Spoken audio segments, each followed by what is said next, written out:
Hello friends, आप सभी लोगों का बहुत बहुत स्वागत है प्लूटस आईएएस में। मित्रों, दोस्तों, स्वागत, वंदन, अभिनंदन। आज मैं आपके सामने एक ऐसी महत्वपूर्ण शख्सियत, पर्सनैलिटी को लेकर आया हूं जिसे शायद पूरे मध्यकाल में सबसे महान शासकों के रूप में जाना जाता है। हालांकि इस पर भी कुछ इतिहासकारों के मतभेद हैं कि अकबर को महान कहना चाहिए अथवा नहीं कहना चाहिए। फिर भी जो भी हो, लेकिन सल्तनत काल और मुगल काल दोनों को मिला लिया जाए तो अकबर एक महत्वपूर्ण शख्सियत थी, महत्वपूर्ण पर्सनैलिटी थी। इस बात से इनकार नहीं किया जा सकता। और निश्चित रूप से अकबर ने कुछ ऐसे कार्य किए जिसके कारण कुछ नई राजनीतिक, सामाजिक संबंधों के माध्यम से राजनीति में हमें कुछ नई मिसाल देखने को मिलती है। तो चलिए हम लोग समझने का प्रयास करते हैं जलालुद्दीन मोहम्मद अकबर के बारे में। अकबर, इसका जन्म जो है वह जन्म कहाँ पर हुआ था? तो जन्म हुआ था अमरकोट, अमरकोट के राणा बेरीसाल के महल में। जन्म कब हुआ था? तो 1542 में। पिता का नाम हुमायूं, माता हमीदा बानो बेगम, हमीदा बानो बेगम, और इनके संरक्षक संरक्षक का नाम बैरम खान, बैरम खान। और अकबर का राज्याभिषेक राज्याभिषेक कलानौर, कलानौर पंजाब में होता है। कब होता है? 14 फरवरी 1556 में। और अकबर जो है, इसे कहा जाता है कि यह अनपढ़ था। अकबर जो है वह नक्कारा नामक वाद्य यंत्र जो है यह बजाता था। तो अकबर की पत्नियों के नाम और समझा जाए। इनकी पत्नी अकबर की, तो यहां पर लिख देते हैं अकबर की पत्नी। तो एक पत्नी तो जोधाबाई, इसे हरखाबाई के नाम से भी जाना जाता था। दूसरा सलमा बेगम। अब यदि कहा जाए कि अकबर यानी मात्र 13-14 साल की उम्र थी और वो दिल्ली का शासक बनता है। और जब अकबर शासक बनता है, राज्याभिषेक होता है, उस समय वो पंजाब में था, कलानौर में था, दिल्ली में ना था। दिल्ली में अकबर नहीं था। कहते हैं कि जब हुमायूं दीप पनाह नामक पुस्तकालय से सीढ़ियों से उतर रहा था, तभी अचानक पैर लड़खड़ाने के कारण घायल हो जाता है और उसकी मृत्यु हो जाती है। हुमायूं की मृत्यु के समय अकबर दिल्ली में नहीं था, पंजाब में था, जैसा मैंने अभी थोड़ी देर पहले कहा। तो इस परिस्थिति का अफगानियों ने लाभ उठाया और जैसे ही अन्य लोगों को यह पता लगा कि हुमायूं की मृत्यु हो चुकी है, तो एक बार फिर अफगानियों ने दिल्ली पर कब्जा, अधिकार करने का प्रयास किया। और जो एक महत्वपूर्ण अफगानी था जिसका नाम मुबारिज खान, जिसका नाम मोहम्मद आदिल शाह था, उसका एक सेनापति था जिसका नाम था हेमू। तो हेमू जो कि एक नमक का व्यापारी था, हेमू जिसने विक्रमादित्य की उपाधि धारण की थी और अंतिम भी उपाधि धारण करी की थी, हेमू, जो कि कहा जाता है कि एक किस्मत, यानी जैसे कहा गया भाग्य ने हेमू का साथ नहीं दिया, नहीं तो वो इतिहास के रंगमंच में एक बार फिर मुगल नहीं आ पाते। हेमू कहते हैं कि हेमू को आंख में तीर लगा, जिसके कारण जो हुमायूं है, वो जो युद्ध, जिसके कारण जो अकबर है, जो युद्ध हार रहा था, वो अकबर युद्ध जीतने लगता है। तो यहां मैं आपसे जो बात कहने का प्रयास करता हूं वो ये कि हेमू एक नमक का व्यापारी था। 24 में से उसने अपने जीवन में 22 लड़ाइयां जीती थी, विक्रमादित्य की उपाधि धारण की थी, और भाग्य ने कहीं ना कहीं हेमू का साथ नहीं दिया, नहीं तो हिंदुस्तान का वह एक बड़ा बादशाह बनकर सामने आता।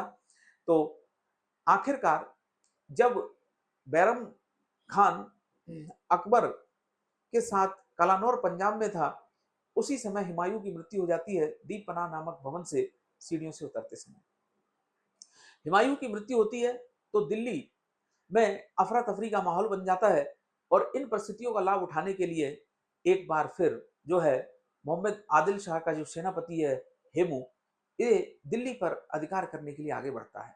तो उस समय दिल्ली का जो प्रशासनिक अधिकारी था, दिल्ली जिसके नियंत्रण में थी, उसका नाम था तरती बेग। दिल्ली जिसके नियंत्रण में थी उसका नाम था तरती बेग। तरती बेग के नियंत्रण में दिल्ली थी, और हुमायूं जो है इसको पराजित कर देता है। हेमू जो है वो तरती बेग को क्या कर देता है, पराजित कर देता है। तो हेमू तरती बेग को पराजित कर देता है, हेमू तरती बेग को पराजित कर देता है। अब ये जो तरती बेग है, ये तरती बेग पराजित होने के बाद यह जाता है पंजाब, और पंजाब में यह जो है सूचना किसे देता है, यह देता है यह सूचना अकबर बैरम खान को और अकबर को यह सूचना देता है कि ऐसे ऐसे हेमू ने दिल्ली पर अधिकार कर लिया। जैसे ही यह बात बैरम खान को पता लगती है, तो बैरम खान इतना नाराज होता है तरती बेग से कि वो तरती बेग को वहीं तलवार के एक वार से मार देता है। और उसके बाद अब जो हेमू है वह आगे बढ़ता है और दिल्ली पर जो है अधिकार कर लेता है। लेकिन दिल्ली की सत्ता इतनी आसान तो होती नहीं है, क्योंकि अभी एक बार फिर हुमायूं का जो पुत्र है अकबर और बैरम खान, उसने फिर एक बार जो है अपनी शक्ति को केंद्रित किया और हेमू को चुनौती दी। परिणाम स्वरूप दोनों के मध्य पानीपत का दूसरा युद्ध होता है। तो हेमू और अकबर के बीच अब पानीपत का दूसरा युद्ध होगा। तो पानीपत का जो दूसरा युद्ध हुआ वो कब होगा? पानीपत का द्वितीय जो युद्ध होता है वह युद्ध 5 नवंबर 1556 को होता है। इसमें एक तरफ जो है बैरम खान अकबर थे, वहीं दूसरी तरफ हेमू था। तो इसमें हेमू की हार होती है, और हेमू जो है इसकी आंख में तीर लग जाता है, जिसके कारण हेमू जो है वो घायल हो जाता है, और हेमू क्या हो जाता है, घायल हो जाता है। और हेमू जो है वो हाथी के हौदे पर नीचे गिर जाता है। हेमू के आंख में तीर लगता है, हेमू हाथी पर बैठा हुआ था और वो हाथी के हौदे पर नीचे गिर जाता है। परिणाम स्वरूप हेमू मूर्छित हो जाता है, हेमू को गिरफ्तार कर लिया जाता है, और बैरम खान अकबर से कहता है कि हेमू जो है इसकी गर्दन धड़ से अलग कर दो। लेकिन कहते हैं अकबर के हाथ कांपने लगते हैं, तो बैरम खान जो है वही हेमू को वहां पर मार देता है। इस प्रकार दूसरी बार अकबर का राज्याभिषेक होगा, एक बार फिर दिल्ली में पानीपत के युद्ध के बाद। तो अकबर जब शासक बनता है तो शुरुआती कुछ वर्ष उसने बैरम खान के संरक्षण में कार्य किया। तो देखते हैं बैरम खान के संरक्षण में अकबर ने कितना कार्य किया। तो यहाँ पर हमें यह समझना है कि बैरम खान के संरक्षण में अकबर जो है वह कार्य करता है। तो 1556 से लेकर 1560 तक जो अकबर था वह बैरम खान के संरक्षण में कार्य करता है। इसके बाद बैरम खान से राज दरबारी जलने लगते हैं, क्योंकि बैरम खान एक शिया मुसलमान था और हुमायूं के ही साथ काबुल कांधार को जिताने में बैरम खान ने मदद की थी। बैरम खान एक योग्य सेना नायक, एक योग्य सेनापति था। तो बैरम खान जो है वह अकबर के पिता हुमायूं के साथ भी रहा और अकबर के संरक्षक में भी रहा और पानीपत के दूसरे युद्ध को जिताने में बैरम खान की बड़ी भूमिका थी। लेकिन कहते हैं कि जब दरबारी कान भरने लगते हैं तो फिर राजा भी कहीं ना कहीं उन षड्यंत्रों का शिकार हो जाता है। तो बैरम खान और अकबर के बीच में कहीं ना कहीं कहते हैं कि एक अनबन सी होने लगी या फिर वह संबंध जो है वो मधुर नहीं रहे। ऐसी परिस्थिति में तिलपत का युद्ध होता है जिसमें मुगल सेना के हाथों बैरम खान की हार होती है और अब अकबर जो है वह बैरम खान के सामने तीन विकल्प देता है। पहला विकल्प या तो मक्का चले जाओ, दूसरा विकल्प या सूबेदार बन जाओ और तीसरा विकल्प जो है कि किसी आर्थिक सलाहकार के रूप में, सैनिक सलाहकार के रूप में किसी पद पर कार्य कर लो। तो बैरम खान जो है अकबर से ये कहता है कि मैं तुम्हारे पिता के साथ सत्ता दिलवाने में मैंने महत्वपूर्ण भूमिका अदा की है, मच्छीवाड़ के युद्ध में मैंने महत्वपूर्ण भूमिका अदा की है और मैं तुम्हारा वजीर प्रधानमंत्री था, तो छोटे पद पर जाना ये मेरी शान और शोभा के खिलाफ नहीं है।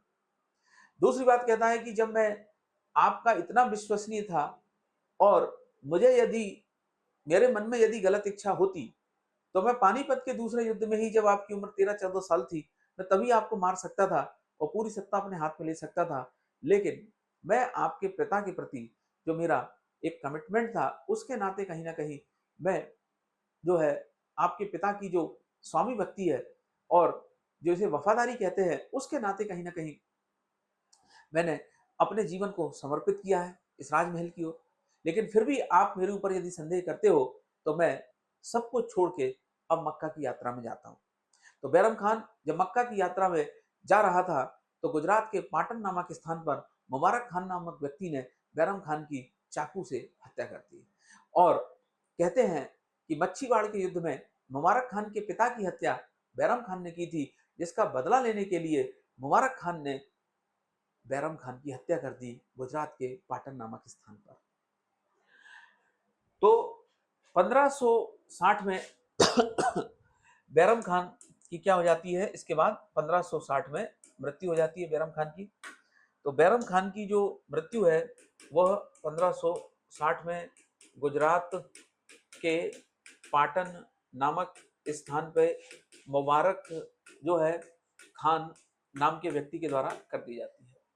अब 1560 से 1562 तक जो है अकबर हरम दल या महिलाओं के प्रभाव में शासन किया, जिसे हम पर्दा शासन भी कहते हैं, जिसे पेटीकोट शासन भी कहा जाता है। तो यानी 1560 से 1562 के बीच में अकबर के ऊपर महिलाओं का प्रभाव ज्यादा था। उन महिलाओं में महामंगा, जीजी बानो और आदम खान का महत्वपूर्ण योगदान था। तो माहम अंगा,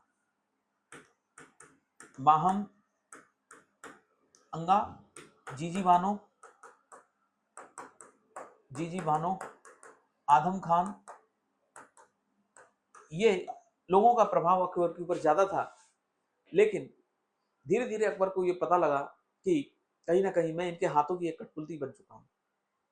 तो ऐसी परिस्थिति में अकबर हरम दल या पर्दा शासन से कब मुक्त होता है? तो अकबर का जो अभियान था, यानी यदि मैं अभियानों की बात कहूं तो अब इसके बाद यदि हम अकबर के अभियानों की चर्चा करें तो अकबर जो है मालवा यानी 1561 में मालवा का जो शासक था इसका नाम था बाज बहादुर को पराजित करने के लिए अकबर जो है वह आदम खान को भेजता है। आदम खान बाज बहादुर को पराजित कर देता है। रानी रूपमती बाज बहादुर की प्रेयसी थी, वो आत्महत्या कर लेती है।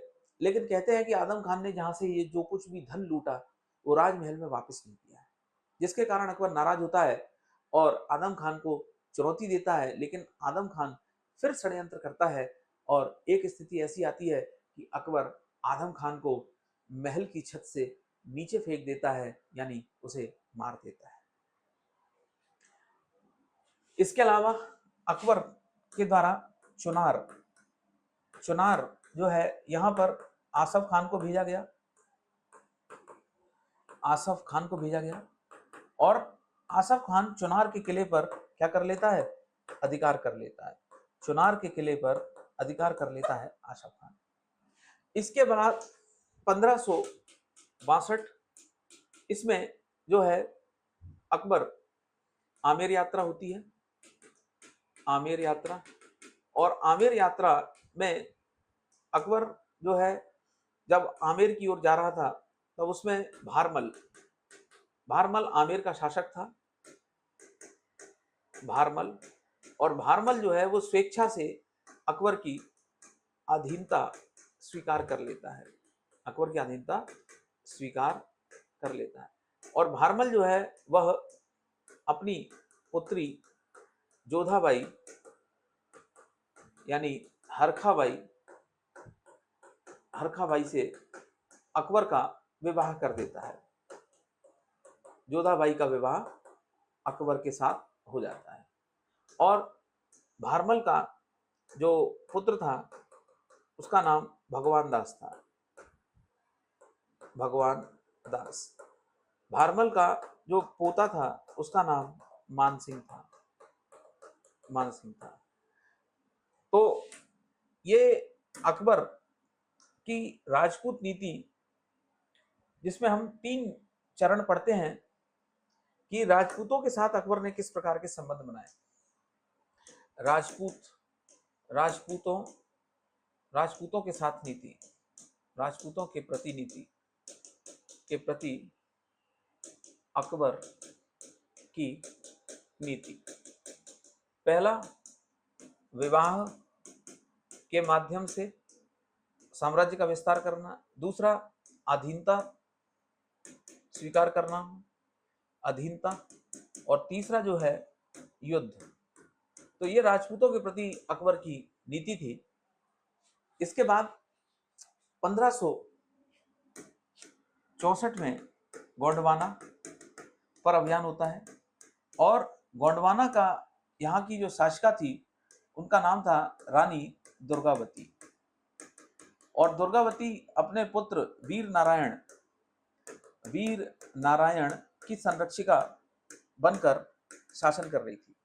गोंडवाना में भेजा जाता है आसफ खान को और कहते हैं कि आसफ खान हार जाता है, लेकिन दोबारा फिर वो मुगल सेना को और बड़ी मात्रा में बुलाकर रानी जो दुर्गावती थी उनको चारों तरफ से घेर लिया जाता है।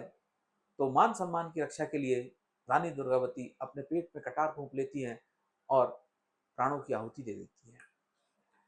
इसके अलावा अकबर के अभियानों में आगे देखा जाए तो 1567 में मेवाड़, 1567 में अब अकबर का अभियान जो है वो होता है मेवाड़। मेवाड़ मेवाड़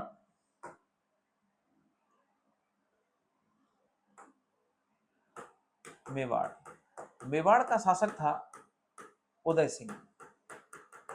कहते हैं उदय सिंह जो है यह भाग जाता है मुगलों से युद्ध करते हुए। तो उदय सिंह जो है इसका पुत्र था, उदय सिंह के पुत्र थे महाराणा प्रताप, महाराणा प्रताप। और महाराणा प्रताप के पुत्र थे अमर सिंह। तो कहते हैं अकबर के जीवन में कलंक था। जब अकबर ने चित्तौड़ मेवाड़ पे अधिकार किया तो कई सारे राजपूतों को मौत के घाट उतार दिया और कई राजपूत स्त्रियों ने यहाँ पर जौहर किया। तो ये अकबर के अभियानों में ये कलंक माना जाता है। लेकिन जिसे कहा गया है कि मेवाड़ पे आज तक कोई पूरा अधिकार नहीं कर पाया है, यानी मेवाड़ बहुत जल्दी ही आगे जाकर स्वतंत्र होगा। और ये जो उदय सिंह के पुत्र हैं महाराणा प्रताप, अब ये युद्ध लड़ेंगे आगे जाकर जो हल्दी घाटी का युद्ध होगा वो 1576 में हम आगे इसकी चर्चा करेंगे। अब मेवाड़ पे अधिकार, उसके बाद अकबर जो है वह आगे बढ़ता है और राजस्थान की ओर 1569 रणथंबोर रणथंबोर रणथंबोर का शासक था हाड़ा। रणथंबोर का हाड़ा वंशी शासक था, हाड़ा वंशी शासक था जिसका नाम सुरजन हाड़ा था, सुरजन हाड़ा था। और कहते हैं यहाँ पर अकबर जो है मानसिंह और अन्य लोगों को यहाँ पर भेजता है और ये हाड़ा जो है ये मेवाड़ की जागीर, ये मेवाड़ का जागीरदार था, ये मेवाड़ का जागीरदार था और ये आसानी से अधीनता स्वीकार कर लेता है। रणथंबोर, रणथंबोर के साथ साथ और भी जो राजपूताना क्षेत्र हैं उन पर भी अकबर अधिकार कर लेता है। फिर आती है बारी 1570 की। तो 1570 में लगता है नागौर दरबार। तो इसके बाद नेक्स्ट जो है अगली बारी आती है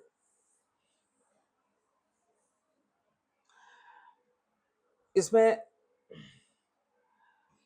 कालिंजर को भी और पढ़ लेते हैं। कालिंजर, कालिंजर में यहां पर ही रीवा के राजा रामचंद्र थे और काकशाह को भेजा जाता है और कालिंजर के अभियान में तानसेन, तानसेन जो है वो अकबर के नवरत्नों में शामिल होगा, संगीतज्ञ तानसेन। इसके बाद आते हैं 1570। तो 1570 में होता है नागौर दरबार। अब ये नागौर दरबार, इसमें जोधपुर, इसमें बीकानेर,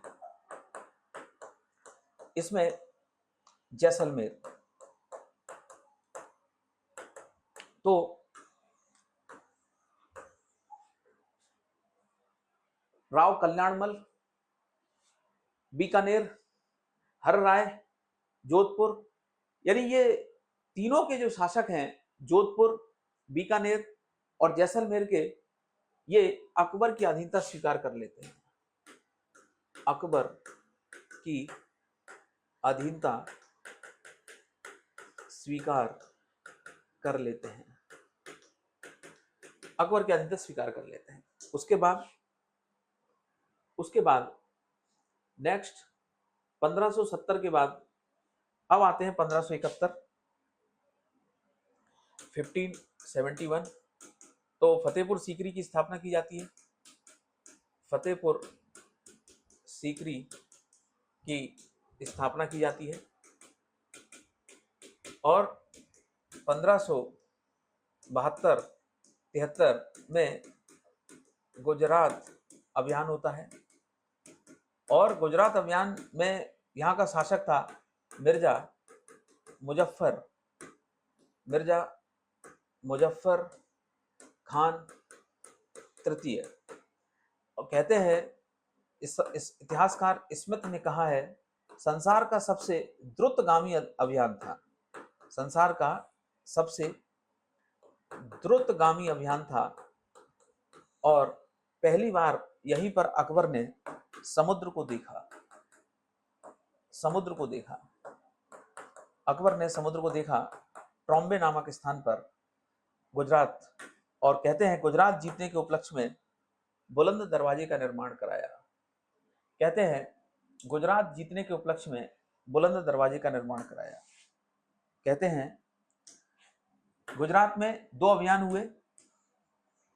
पहली बार में जब गुजरात पर अधिकार किया तो बहुत जल्दी ही गुजरात का शासक जो था वो पुनः गुजरात पर अधिकार कर लेता है। फिर दूसरी बार अधिकार किया और फिर अकबर जो है फतेहपुर सीकरी वापस आता है और बुलंद दरवाजे का निर्माण करता है। तो कहा इतिहासकार स्मिथ ने कि अकबर का सबसे द्रुतगामी अभियान था जिसमें उसने मात्र 1 हफ्ते में आगरा से गुजरात की यात्रा कर ली। तो गुजरात अभियान, गुजरात विजय, इस विजय के उपलक्ष्य में बुलंद दरवाजे का निर्माण कराया। गुजरात विजय के उपलक्ष्य में बुलंद दरवाजे का निर्माण कराया।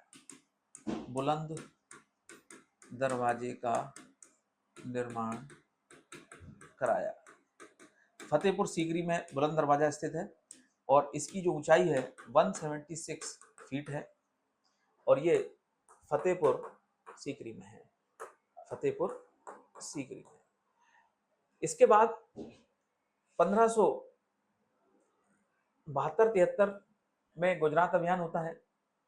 उसके बाद 1575 में 17 अकबर जो है वो इबादत खाने का निर्माण कराता है पूजा के लिए आगरा में, और 1578 में यह अन्य लोगों के लिए भी इबादत खाना खोल दिया जाता है। फिर 1579 में मजहर नामा जो है वह लिखा जाता है और 1582 में अकबर जो है वह दीन ए इलाही ये नए धर्म की स्थापना करता है। इसमें 18 लोग थे। एकमात्र हिंदू जो है वो बीरबल था और इसका प्रधान पुरोहित जो है वो अबुल फजल था। फिर अकबर 1583 में इलाही संबत की स्थापना करता है। इलाही संबत की स्थापना करता है। इसके बाद 1580 की यदि मैं एक घटना की और बात करूं, 1580 तो 1580 में दहसाला व्यवस्था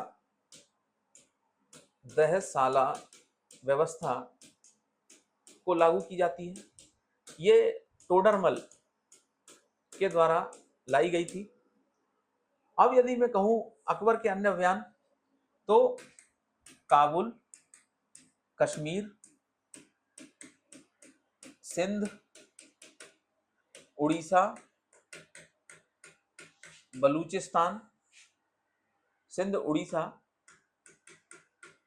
बलूचिस्तान, सिंध, उड़ीसा, बलूचिस्तान और काबुल। यदि अकबर के अन्य अभियानों की यदि चर्चा की जाए तो काबुल, कश्मीर, सिंध, उड़ीसा, बलूचिस्तान, इसके बाद कांधार और उसके बाद असीरगढ़। इससे पहले हम एक और पढ़ेंगे और वो है हमारा 1574 से 1576 बंगाल और बिहार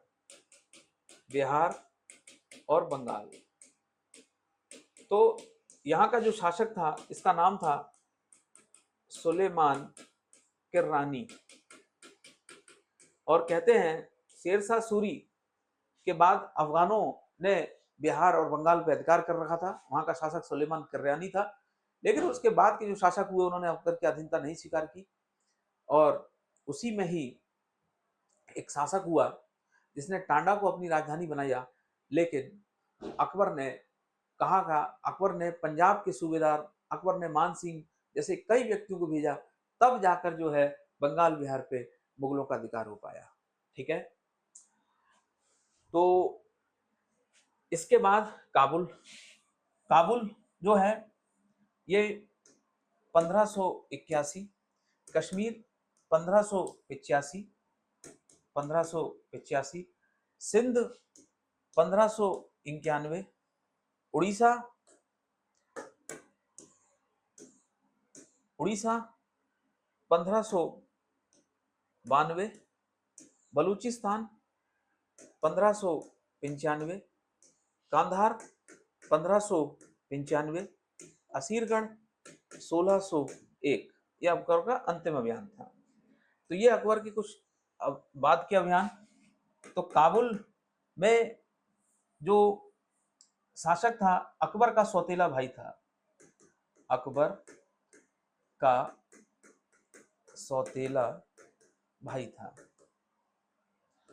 अकबर का सौतेला भाई था और अकबर का सौतेला भाई, अकबर का सौतेला भाई था। अकबर का सौतेला भाई था और इसका साथ दिया था जौनपुर के काजी मुल्ला मोहम्मद। तो इसने क्या कर दिया, विद्रोह कर दिया और इस विद्रोह को अकबर खुद, यानी अकबर को खुद जाना पड़ा। तो यह जो अकबर का सौतेला भाई था, ये भागकर गुरबंद चला गया। तो इसकी जो बहन थी अकबर के सौतेले भाई की, जिसका नाम बख्तू निशा था, बख्तू निशा था, और इसे फिर काबुल का जो है सूबेदार यानी काबुल की सत्ता इसको सौंप दी जाती है। इस प्रकार काबुल मुगलों के अधिकार क्षेत्र में आ जाता है। कश्मीर, यहाँ का शासक मोहम्मद यूसुफ था। यहाँ का शासक मोहम्मद यूसुफ, इसको पराजित किया। सिंध जानी बेग, उड़ीसा कुतलू खान, बलूचिस्तान पन्नी अफगान, कांधार, कांधार में कई सारे थे वहां पर। तो कांधार को जो है इसमें ईरान के गवर्नर का अधिकार था। तो कांधार को जीतने के लिए मानसिंह और भगवान दास को भेजा। असीरगढ़ तो मीरन बहादुर ये थे। तो कहा जाता है कि दक्षिण का प्रवेश द्वार असीरगढ़ था, जो बुरहानपुर मध्य प्रदेश महाराष्ट्र की बॉर्डर पर स्थित है। कहा जाता है ये किला सोने की चाबियों से खुला। इसे खानदेश भी कहा जाता है और बड़ी मुश्किल से इस किले को अकबर जीत पाने में सफल रहा। यह अकबर का अंतिम अभियान था असीरगढ़। तो हमने अकबर के अभियान पढ़े। पानीपत के जो दूसरा युद्ध था 5 नवंबर 1556, उसके बाद हमने अकबर के अभियान पढ़े। अकबर ने कौन कौन से अभियान किए। तो 1556 से 1560 तक वो बैरम खान के संरक्षण में रहा। 60 से 62 हरम दल, पेटीकोट शासन और महिलाओं के संरक्षण में रहा। फिर 1561 में मालवा पे अभियान, जौनपुर पे अभियान। फिर 1562 में आमेर जयपुर की यात्रा। फिर उसके बाद गोंडवाना रानी दुर्गावती पे अभियान, आसफ खान को भेजा। फिर उसके बाद 1567 में मेवाड़ जो है उस पर अधिकार किया गया। और फिर उसके बाद मेवाड़ का शासक उदय सिंह था। उदय सिंह का पुत्र महाराणा प्रताप थे और महाराणा प्रताप के साथ आगे 1576 में हल्दी घाटी का युद्ध होगा और हल्दी घाटी के युद्ध में महाराणा प्रताप की तरफ से हकीम सूर थे और इधर अकबर की तरफ से मान सिंह मुख्य सेनापति था, आसफ खान उप सेनापति था, जिसमें महाराणा प्रताप पराजित होते हैं, घायल हो जाते हैं और धीरे धीरे वो एक बार फिर भीलों की सहायता से, अन्य वहां के लोगों की सहायता से मेवाड़ को स्वतंत्र कराने में महत्वपूर्ण योगदान देते हैं और 1597 में उनकी शहादत, उनकी मृत्यु हो जाती है। 1571-72 में हमने पढ़ा फतेहपुर सीकरी की स्थापना की। 1572-73 में गुजरात अभियान किया मिर्जा मोहम्मद तृतीय। फिर हमने पढ़ा 1500 इसी के समय 1570 में नागौर दरबार था। फिर हमने पढ़ा 1574 से 1576 में बंगाल और बिहार का अभियान था, इसमें सुलेमान किर्रानी था। फिर हमने पढ़ा 1581 यानी काबुल, कश्मीर, सिंध, उड़ीसा, बलूचिस्तान, कंधार, असीरगढ़। तो काबुल का शासक जो है अकबर का सौतेला भाई था। ये भी मिर्जा मोहम्मद करके कुछ जो है इनका पूरा नाम था, अकबर का सौतेला भाई, और इसको पराजित करके काबुल पे अधिकार किया। इसमें अकबर स्वयं गया था। कश्मीर का शासक मोहम्मद यूनुस था। सिंध का शासक जानी बेग, उड़ीसा का शासक कुतलू खान, बलूचिस्तान का शासक पन्नी अफगान। इन सबको पराजित करते हुए अकबर ने, कहा जाता है 15 जो है प्रांत, 15 प्रांत जो है वो अकबर के शासन में थे। 15 प्रांत थे। कांधार ईरान का गवर्नर, ये कांधार इस पे अधिकार किया, और असीरगढ़ जो कि अंतिम अभियान था। 1605 में अकबर की मृत्यु हो जाती है अतिसार पेचिस की बीमारी के कारण। लेकिन अपने मरने से पहले अकबर मुगल साम्राज्य को एक मजबूत, बहुत बड़ा जो है, जिसे कह सकते हैं कि मुगल साम्राज्य को एक मजबूत आधारशिला जो है वो अकबर के द्वारा प्रदान की गई। अकबर की शासन व्यवस्था में राजपूतों को सहयोग की नीति, और अकबर ने जो धर्म चलाए, जैसे दीन इलाही, तो दीन इलाही जो है, एक इतिहासकार हैं स्मिथ और बूलजले, वो ये कहते हैं कि अकबर की महान मूर्खता का स्मारक है। हालांकि सभी धर्मों के समन्वय पर आधारित था दीन इलाही, जिसमें 18 लोग थे, एकमात्र हिंदू बीरबल था। दीन इलाही जिसका प्रधान जो पुरोहित था अबुल फजल था, और अकबर ने इमाम आदिल कहा जाता था। अकबर ने मजहरनामा माफीनामा 1500 जो है 1579 में मजहरनामे की स्थापना की, जिसमें वो प्रधान व्याख्याकार बन गया था, इमाम आदिल था, और सभी धर्मों के बीच में, वो लोगों के बीच में बैठता था और उनकी बातें सुनता था। कहते हैं कि सबसे ज्यादा अकबर के ऊपर प्रभाव था हिंदू धर्म का, देवी पुरुषोत्तम। उसके बाद अकबर के ऊपर प्रभाव था ईसाई धर्म का, जैन धर्म का। जैन धर्म में जो है अकबर के जो महत्वपूर्ण जिन्होंने जैन धर्म से अकबर ने, जिनके बारे में, जिनके साथ अकबर ने चर्चा की, हरविजय सूरी करके। कहते हैं जैन धर्म के बाद अकबर के ऊपर प्रभाव था ईसाई धर्म का। ईसाई धर्म में फादर एक्वाविवा, एंथोनी मांसेराट जैसे कई लोगों ने अकबर को ईसाई धर्म के बारे में बताया, और कहते हैं कि आगरा में गिरजाघर बनाने की अनुमति प्रदान की।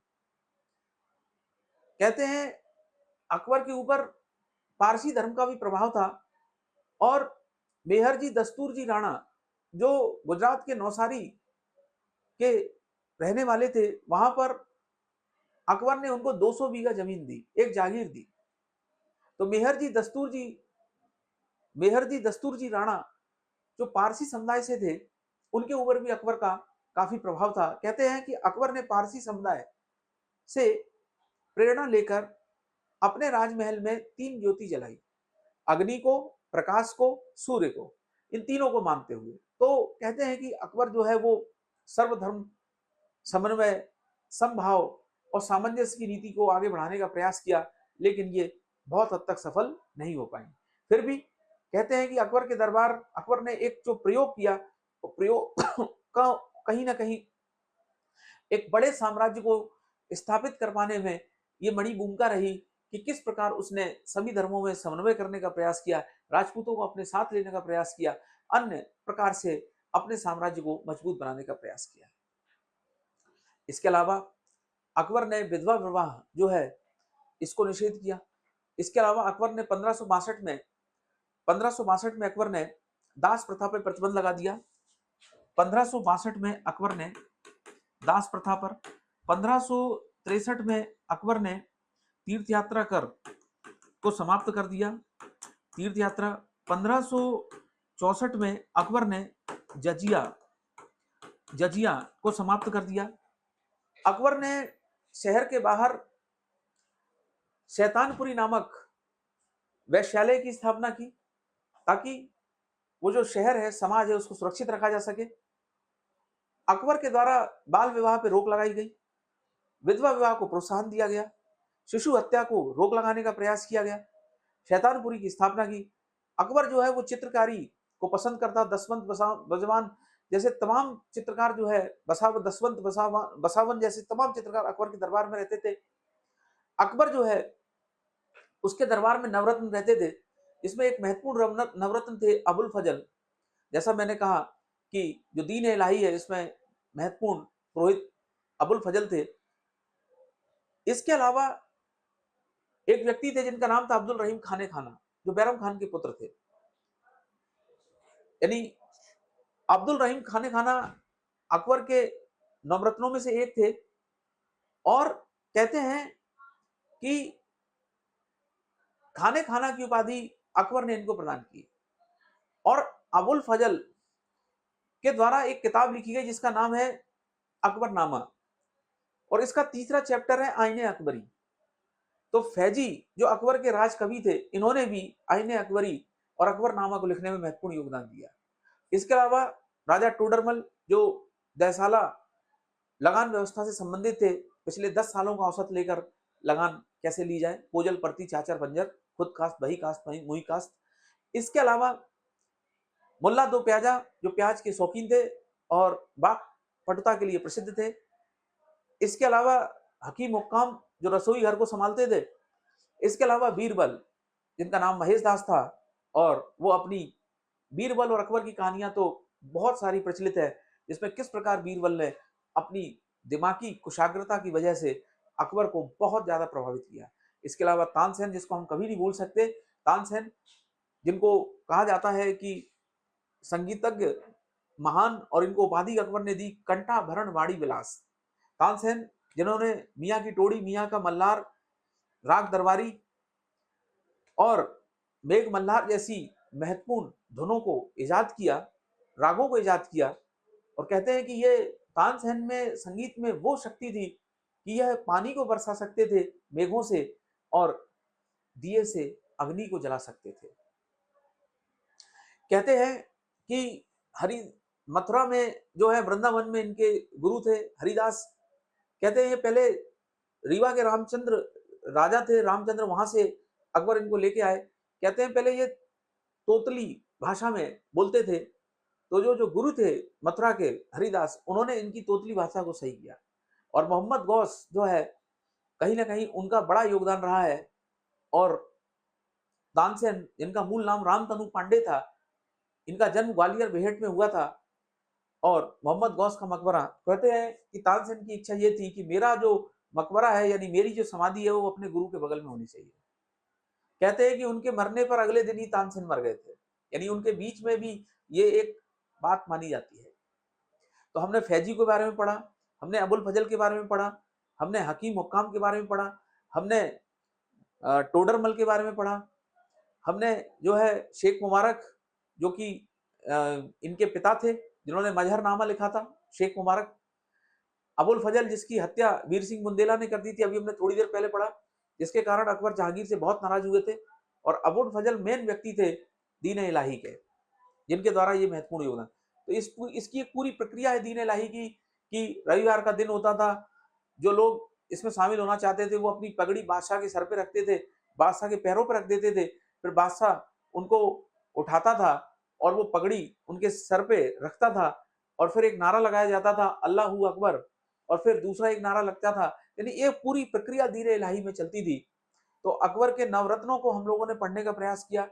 इसके अलावा मुगल प्रशासनिक व्यवस्था है, उसको हम अलग लेके आएंगे। तो अकबर के हमने सारे अभियान पढ़ने का प्रयास किया, अकबर के बारे में महत्वपूर्ण नीतियों को हमने पढ़ने का प्रयास किया, और किस प्रकार अकबर जो है पूरे भारत में एक सफल मुगल साम्राज्य को स्थापित करने में सफल रहा, क्योंकि अकबर ने ही पूरे मुगल साम्राज्य को 15 प्रांतों में विभाजित किया, और जो भू व्यवस्था और जो राजस्व व्यवस्था और जो आर्थिक व्यवस्था को लागू किया, वो आगे तक यानी औरंगजेब तक बनी रही।